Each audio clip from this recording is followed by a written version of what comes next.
Hey everyone, my name's John. Yeah, so it's nighttime as you can see, but I am just driving home after seeing some friends and I had a great time, but there's a difficult question that came up that I spend a lot of time thinking about that I really don't have an answer to. And it's such a silly question.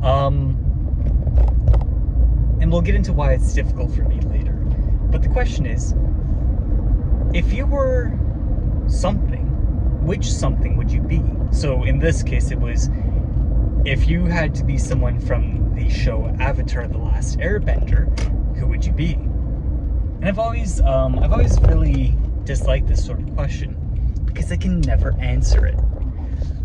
And it took me out a little bit when they asked me it. The other thing was, what fruit would you be? And let's be real, I couldn't answer that one either. And I think the reason why I struggle with this, also it's nighttime, so it's dark. But I think the reason I struggle with this is because I don't really know who I am as a person. That's kind of the truth of it. I don't know, like, really how do I start with this? Like, am I an angry person? I don't know. Am I a sad person? I don't know. Am I quiet? Maybe. Probably. That one I'm a little more certain on. I just don't really know. And I don't know how to answer them. And it's distressed me a little bit because I think it's important to know who you are. And while I have ideas, I'm not sure if they're correct or if they're only hopes, right? I'd like to say, oh hey, I'm a pretty, like, I don't know, outgoing and kind and quiet person. I'm not sure if I am, because I think those are all positive traits. Isn't it nice to be able to say that you exhibit positive things? To say that, oh yeah, I am that thing, and that thing is good, and therefore I am good. Now, this uncertainty of who I am has, I think, led to behavior where I latch on to what people tell me. And this is a key part of some of the problems that have arisen in my life in the past. Someone would say, hey, you're awkward, then I go, oh, I'm awkward. And I go, oh, I'm awkward, therefore, I shouldn't open my mouth to speak. Therefore, maybe I need to start working on this. Therefore, oh, I should definitely not do public speaking. Therefore, oh, it's going to be really hard for me to ask people out. So, like, this lack of understanding who I am leads to erratic behavior based on other people's observations or assumptions. And I don't like that. I don't like the idea that because I don't know who I am, that I latch on to other people's ideas of who I am. I think one person who, oh my God, what are you doing, buddy? Holy. Well, that was a crazy turn. Oh, you too. Oh, well. Oh, stalled car. That explains a lot. Okay. Well, anyways. Jeez, he's stalled in an awkward spot. He seems fine, though. Okay.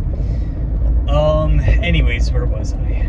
Yeah, so, the one person that I think I used to latch onto the most was my dad. And he didn't have the kindest things to say to me. And it also made me latch onto his advice more so because he had a very strong personality. And I was like, well, okay, cool. I'll just go with the flow on this. So, I don't know who I am. I don't know what fruit I am. I don't know what character I would be. I would like to find out one day. But that's a challenging thing to do, I feel like. Who can really say that they know themselves? I think I'm pretty good at judging other people and knowing how other people are. Maybe I'm not. You never know. But I think I'm decent at it. So yeah, that's food for thought for today. Like, how do you determine how you are? Like, I'd imagine you put yourself into various situations and record your responses and determine from that your typical mode of action and then draw inference from that. So perhaps like you say, oh, when I'm put in an awkward position, I do X, and therefore, you know, you can draw inference from X. Please turn left, buddy. Come on. There we go. There we go.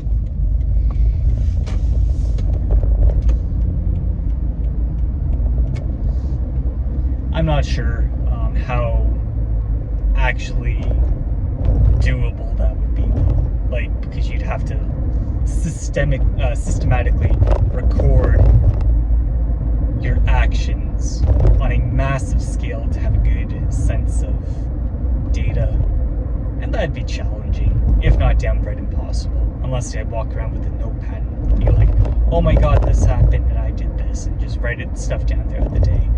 Honestly, kind of psychotic. Don't think that's a great idea. What else could work? You just make shit up. Always a good option. But is the shit you're making up accurate? Like, how do you judge the accuracy of your make-believe or your assumptions, right? What assumptions are implicit in your labels?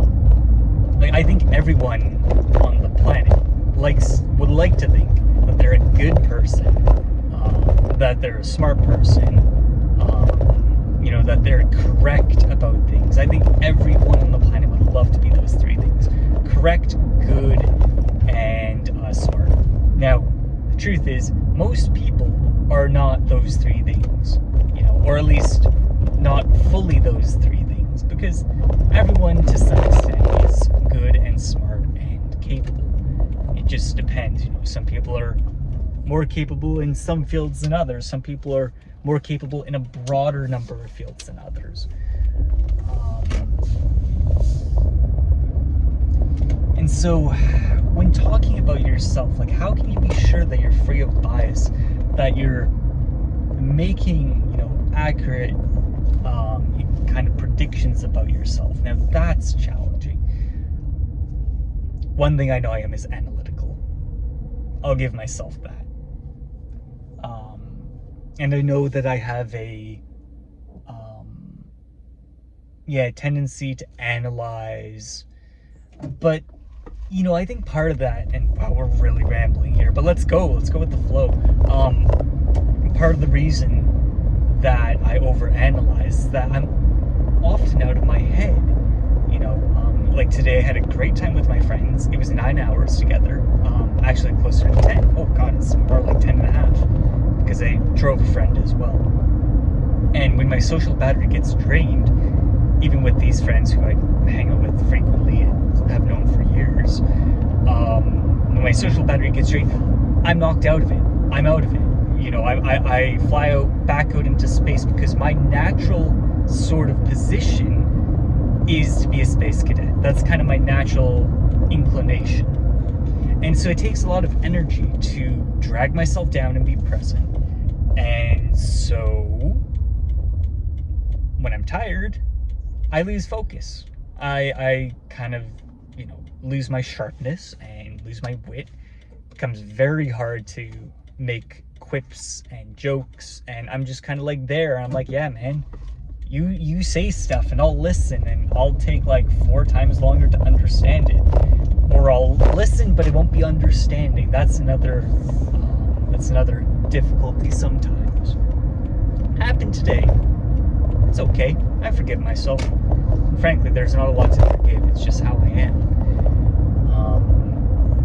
So I would say that it's an accurate sort of label to say that when I get tired, I find it hard to pay attention. Now, what kind of thing is that to say about yourself? Well, I don't know. He's a space kid. That's the easy way of saying it. When he's tired, he zones out.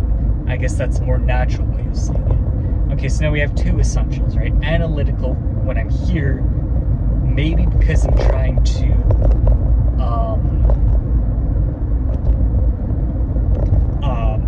what's the word? It's like a small guy who drives a big car. He's not compromising. He's wow, I forgot that word. Anyways, it's like that, you know. It's the little guy compensating. He's compensating. Maybe I'm overcompensating for my inattentiveness by being analytical. I don't know. Maybe it's just that when I'm here, I am analytical because I'm an analytical person who gets tired out, right? This is what I mean. Like, how can you say that you know something about yourself when there's so many different ways that you can describe the same thing? And so, yeah, it's always been a struggle to me. You know, someone asked what color okay, that sounds horrible. One time I went on a trip with friends. I said, dude, that's such a cherry red moment, and they had me explain that, and I was like, everyone's a different color. I'm like, you're cherry red, you're burgundy, you're sky blue, you're mellow yellow, she's like paler yellow, like pastel yellow, and I was like, blah blah blah blah blah blah. And they're like, John, what color are you? I'm like, oh fuck, I got no clue. And they're like, well, you're probably a turquoise. I'm like, yeah, probably, maybe, I don't know if I'm a turquoise. I don't know. I know what a turquoise is. Like, a turquoise is like a kind of like coolish, not cool like being cool, but like coolish person, you know, a bit more quiet, a bit more reserved. You know, I don't know if I'm that person. Like, it depends who I'm hanging out with. Some people I yap with incessantly, you can't get me to shut up. Other people I don't say a word to because I can't get a word in, right? Who am I? Depends on the day, depends on the time, depends on the place, right? How did I sleep? What I eat? Did I exercise? How am I feeling? Did I just have a crisis? You know, I don't know. Am I feeling rested? Who am I?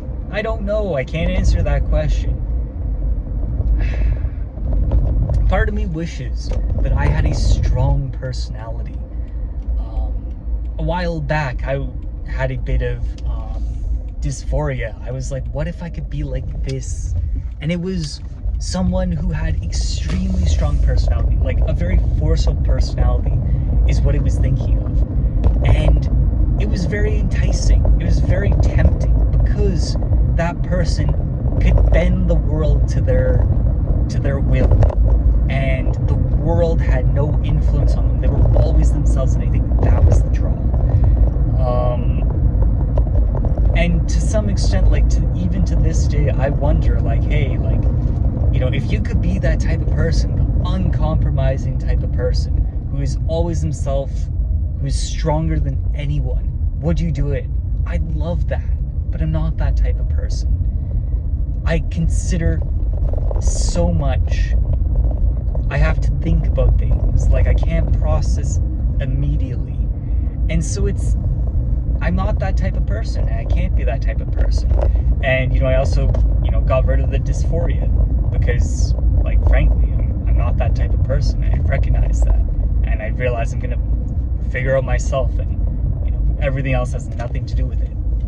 And so, you know, it's really tough for me to say who I am, and I would love to be able to do that. I'd love to give you an elevator pitch of who I am, but I can't do that. I can say, you know, well, you know, sometimes, proportion of the time, I am this. I can be like this. I have a tendency to respond in this way. But that's all bullshit, let's be real. You know, when we look at other people, we don't say that. We don't say they can be this. They have a tendency to be that. We say, oh, they're an X person. You know, that's a good person. That's a bad person. She's funny. He's funny. Oh, she's got anger issues. Better not set her off. He's a narcissist. We don't give people the same degree of fineness, of consideration. You know, this kind of like deep understanding of who other people are, because we inherently can't understand that. We live our own lives and use our senses, our limited senses, to experience the world. And we can't even begin to comprehend how other people experience the world. Like, how do we know that my orange is the same as your orange? How do we know that your anger is the same as my anger? We don't. We can't. We'd love to be able to say we can put ourselves in other people's shoes, but can we really do that? I don't think we can. You know, this kind of basic human connection, this basic human understanding that I can comprehend and understand who you are and how you live your life. Like, that is such a daunting endeavor. Like, no one has lived my life. No one will ever live my life. No one will ever or has ever been me. Even if you get someone who's lived my life to the smallest finite experience, they're probably a very different person. You know, like, I don't know. I can't, and because of this, how can I really say who I am? How can I really say how other people are, even when they have this kind of, you know, fidelity, this kind of like, oh God, what's the word? It's used in microscopes. Resolution. Yeah, they have this fine resolution. Like, they're looking at their life in 4K. I can just see it in 360p. That's really what it is, right? And because it's 360p, it's like, oh yeah, man, most of the pixels are red. Probably a red person. Easy. You can do it all day, you know? I look at myself, I see a fucking 4K image. I see an 8K image. It's almost a fucking video. I can't boil myself down to small, like, you know, generic broad terms like, oh yeah, man, I'm fucking funny. You know, oh yeah, I'm angry. I don't know. I can't do that, you know. It's impossible. And so, to me, I'm almost a bit ashamed that I got drunk and I was like, oh yeah, man, you're fucking cherry red. Because that, to me, seems like a disservice to people that I care about and love as friends. Like, I don't know. And obviously, it's not that serious. Like, let's be real. No one gives a fuck. I don't even really give a fuck. But it does boggle my mind, just kind of the leaps in logic and assumptions that one has to make to just even go ahead and say, oh yeah, man, he's a nice guy. Oh yeah, dude, she's chill. Like, how can you do that? I don't know. Maybe this is crazy talk, but this is genuinely how I feel. And so I go around not knowing a whole lot. And I think that might be one thing that I'm pretty certain about, that I'm uncertain about many things, a multitude of things even. Whether that be religion, whether that be people, whether that be myself. I think uncertainty is probably the greatest common denominator. Yeah, I go ahead and say that about myself. I revel in it to some extent. I certainly enjoy it. Anyways, so that was a bit of a longer-winded video, and we got very much off track. But one day I'd like to be able to say I know myself. I know my limitations. I'll give myself that. Or at least I have an approximation of my limitations.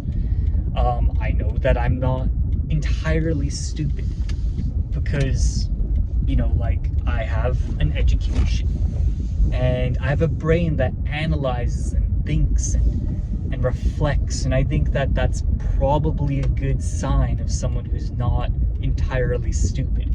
I think that stupidity is really a lack of reflection. In some ways, stupidity is almost like insanity. You do the same thing repeatedly and expect the same results. Stupidity is a lot like that. You do something and you're like, huh, that happened, but you don't change, you don't reflect. You know, learning involves failure. You learn from failure, or, you know, at least you learn what failure is like. And then from there, you change your approach. Probably. You have to think about it, whether or not you should change your approach, right? Sometimes the best you do nothing wrong, but you still fail. And in that case, you don't change what you do. But see, that requires a modicum of thought. Someone's blocking my parking spot behind me. Please move. Come on, buddy. There we go. Okay. Anyways, that is all for tonight. Thanks for listening to this video. I hope you have a great one. Bye for now.